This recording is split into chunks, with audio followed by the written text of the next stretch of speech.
We are here today and we're going to discuss about the need for judgment versus need for approval. I mean, both of these needs seems to be very strong in a perfectionist. However, we see only one of them, the need for judgment.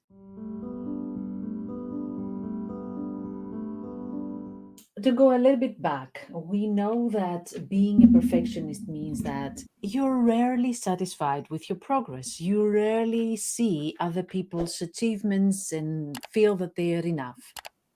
If you have been raised by a perfectionistic parent, you probably know that whatever the achievements, whatever the progress, whatever the growth, there would always be something that they would point out and say, well, you could have done that as well. Well, you could have done better. So, you know that this feeling of not good enough.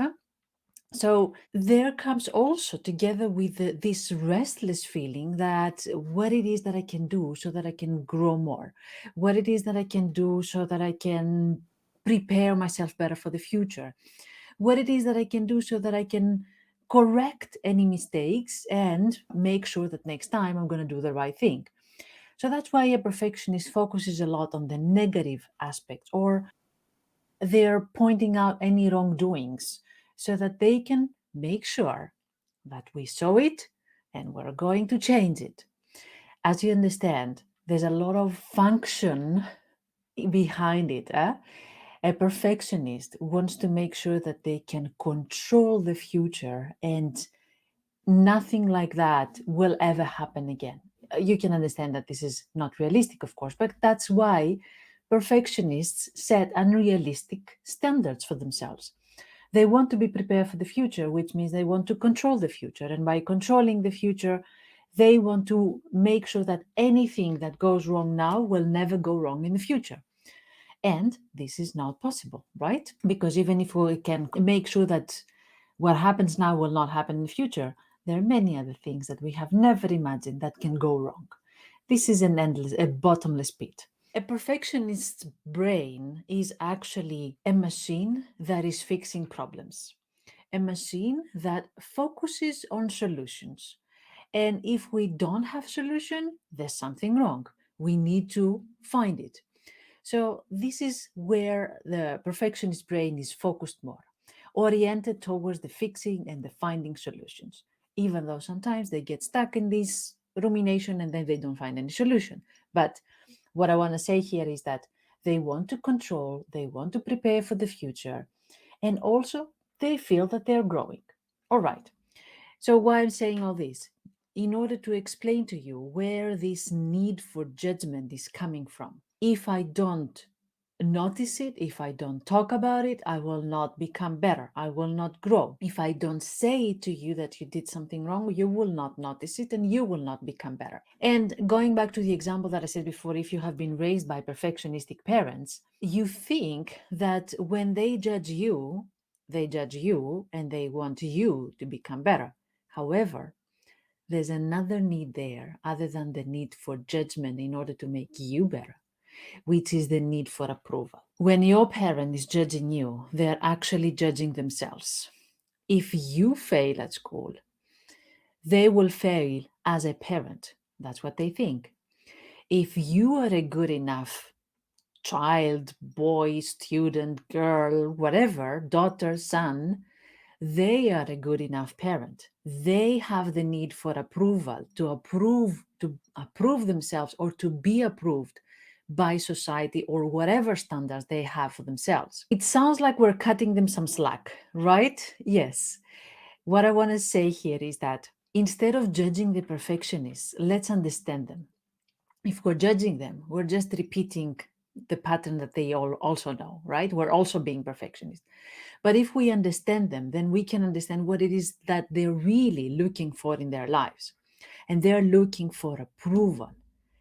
It's the facade of judgment that we see, but it's the need for approval that drives all these behaviors. A perfectionist has had rare approval and acceptance as they are.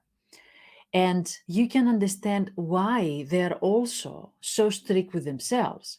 Every time they achieved something, there were somebody in their life telling them, okay, but you could have done something differently, or you could have done something better, or yeah, I could have done it better. So this disappointment is a very deeply ingrained feeling in them. They remember how other people were disappointed. They remember how other people expected more from them.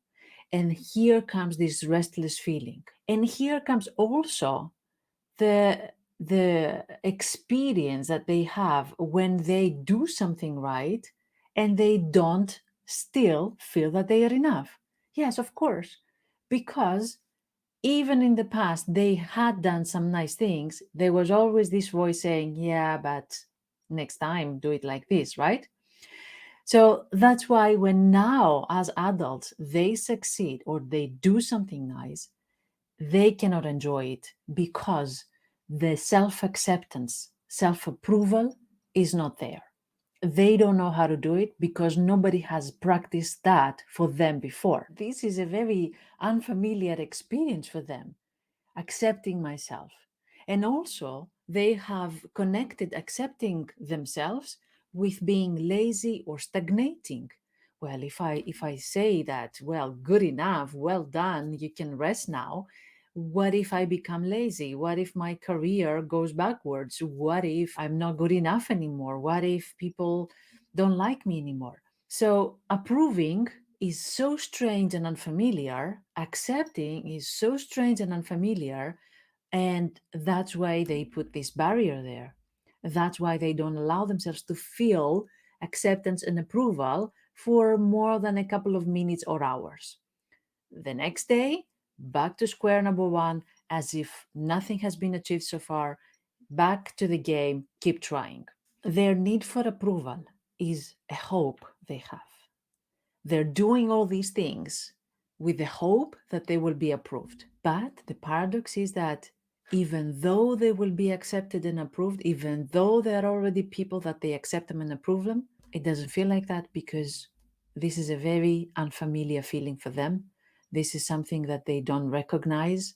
This is something that sounds fake to them, and that's why they feel like an imposter many times. And then they just push it back. No, probably I need to keep trying, right? Because that's my experience since my childhood. So I hope I gave you some idea why the need for judgment is actually the need for approval. But since approval and acceptance are unfamiliar experiences, they just keep doing the judgment thing eternally. That's why I say perfectionism is our hamster wheel. We keep running and running, but it feels like there's no satisfaction, there's no end destination. And with this awareness, I hope that we will all agree that as perfectionists here, we need to try and consciously and awarely, I don't know if this is a word, mindfully allow ourselves to feel accepted. Wait, stop. You are accepted. You are enough. You don't need other people's approval. I approve of myself. That's what we need so that these experiences of approval and acceptance by others don't slip through our fingers. We need to stop and give this approval and acceptance to ourselves. So we need to practice that first. Even though it sounds unfamiliar, let's stay there. I know it feels like I'm spoiling myself, but no, I need to stay. I need to create this self approval mechanism myself. I haven't learned it from somebody, but here I am teaching myself this new skill, self acceptance. Well, we made that deal. Let's keep trying on that.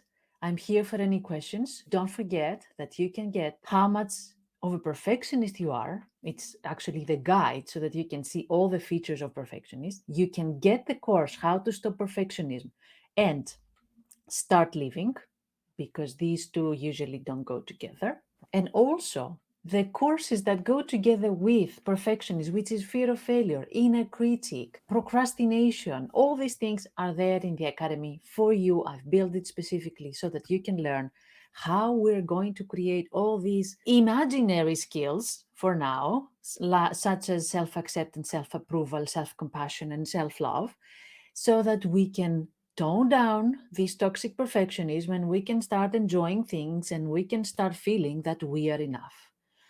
Ah, what a feeling. I hope I helped you.